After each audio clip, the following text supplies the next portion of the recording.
Now, you young folks, did you get that? You gotta pass it on. You gotta pass it on. See, keep passing it on. Don't store it inside. You can't take it to the grave. Keep passing it on. Get fulfillment in life with that. Thank you.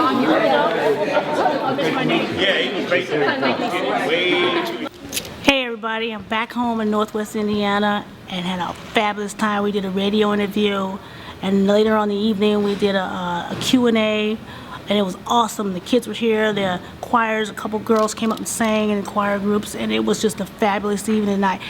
The message was strong. I think the kids got it, and I can't wait to come back to my hometown again in the future. See ya. You know, I mean, there's nothing like the support of your family. Nothing. Oof. Because, you know, this is a big, bad world out there, y'all. It's bad. Whew. Ain't no joke. And they eat your lives, spit you out. I'm gonna take a second thought about it. So, you make sure you get grounded with your family, all right? So I went home, my brother's on the couch sleeping. I said, hey, Jolly, what do you think about me going on tour? Well, who? He turned over. I said, what? This guy named Johnny Cougar Mellencamp. He turned over, Johnny Cougar Mellencamp. You need to go. I said, well, what about the band? Don't worry about the band. We'll be fine. It'll be good for all of us. So anyway, so I take the gig. I get to first rehearsal, and he says, I said, look, I have to pull it. I pulled him on the side. I said, look, I gotta be honest with you. I don't know any of your music. Yeah, I mean, you know, what am I going to fake the funk? Be honest. Just be honest, okay? Because nothing worse than a big liar. He's going to look like a fool anyway. So I said, look, well, I know one song I heard on the radio that, you know, a lot of black people have heard this, you know, Jack and Diane, you know. That's a cool song, you know. And he goes, you got 30 days to learn it. Right? But he was cool, that's how he was. I said, but I don't know anything about the 1 and 3. I was equating rock and roll with 1 and 3 and R&B with 2 and 4. God, man, bless my heart. And he laughed again. You got 30 days to learn it, right? So I said, cool, if you give me 30 days, cool. So after that, I guess I ended up in the band, eating top ramen, waiting on a phone call to come in and to work on the record Stormfront, okay?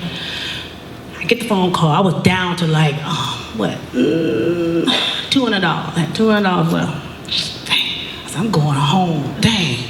You know, because I already had my round trip ticket to go back in and go home. Dang, I'm going home. Dang, it's embarrassing. So I get a phone call. Hey, you ready to do this record? I'm like, shoot, yeah. Right?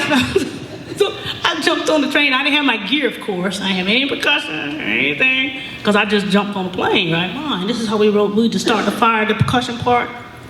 Y'all hear on the record. We did that in 2 takes. And I asked him, I said, what's your vision? He said, my vision is I see a village. Oh, okay, a village. How about you play the cowbell? Yes, you can play the cowbell. 1, 2, 3, 4. You can play cowbell. I'll play the conga. Liberty play the snare, take the tension out. Okay? And we did it in 2 takes, and that was it. Okay, and that's how we got when you start the fire. That's how that percussion loop came about. And it actually was not a loop. It was actually played from start to finish twice. So, that's it. K-A-Y-L-E. Yeah. You are awesome. Thank you. You're awesome. Really inspired right now. She said some crazy things, and it's nice to hear from somebody, like an adult, that you can do things, and if you put your mind to it, you can do it. Because, you know, when you're at school and you have all these teachers telling you, oh, you probably shouldn't do that because that's risky.